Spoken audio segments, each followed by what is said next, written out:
በስመ አብ ወወልድ ወመንፈስ ቅዱስ አሐዱ አምላክ አሜን። ከኢትዮጵያ ኦርቶዶክስ ተዋሕዶ ቤተክርስቲያን ቋሚ ሲኖዶስ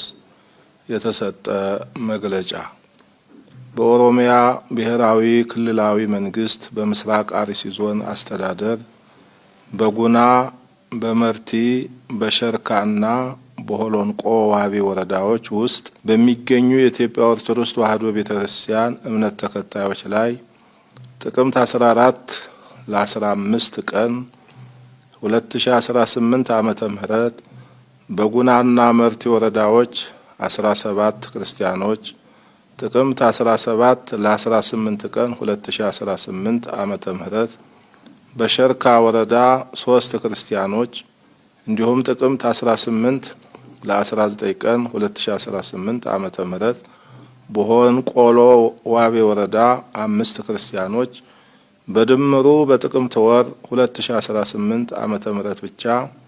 25 ኦርቶዶክሳውያን ወገኖቻችን አገራችንና ምድራችን ብለው በሰላም በተኙበት በድንገት ማንነታቸው ባልታወቀ ታጣቂዎች በአሰቃቂ ሁኔታ እንደተገደሉና ግድያውም ከእለት ወደ እለት እየተባባሰ መሆኑን የምስራቅ አርሲ ሀገረ ስብከት ጽሕፈት ቤት የላከውን ሪፖርት ቋሚ ሲኖዶሱ የተመለከተው በከባድና ጥልቅ የሐዘን ስሜት ነው። በመሆኑም በምስራቅ አርሲ ሀገረ ስብከት እንዲህ አይነቱ አሰቃቂ ድርጊት ሲፈጸም የቆየው በተደጋጋሚ እንደመሆኑ መጠን እንዲህ አይነቱ አስነዋሪ ድርጊት በቅዱሳት መጻሕፍት ሆነ በሰው ልጅ ሰብአዊ መብት ፈጽሞ ተቀባይነት የሌለው በነጻነት የማምለክ ህገ መንግስታዊ መብትን የሚጋፋ ተከባብሮና ተቻችሎ የመኖር መንፈሳዊ እሴቶቻችንን የሚያጠፋ ክብረ ነክና ሊወገዝ የሚገባው ስነ ምግባራዊ ድርጊት በመሆኑ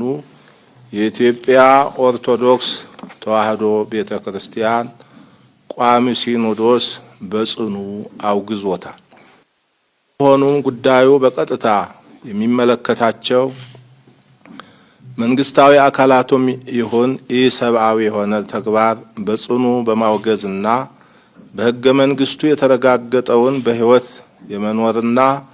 የእምነት ነጻነት መብትን እንዲያስከብሩልንና ይህን አስነዋሪ ድርጊት የፈጸሙትን ህገወጥ ግለሰቦች ለህግ በማቅረብ የህግ የበላይነትን ከማረጋገጥ በተጨማሪም በቀጣይ እንዲህ አይነቱ ህገወጥ ተግባር እንዳይደገም አስፈላጊውን የህግ ከለላ በመስጠት ኃላፊነታቸውን እንዲወጡ ቋሚ ሲኖዶስ መንፈሳዊ ጥሪውን ያስተላልፋል።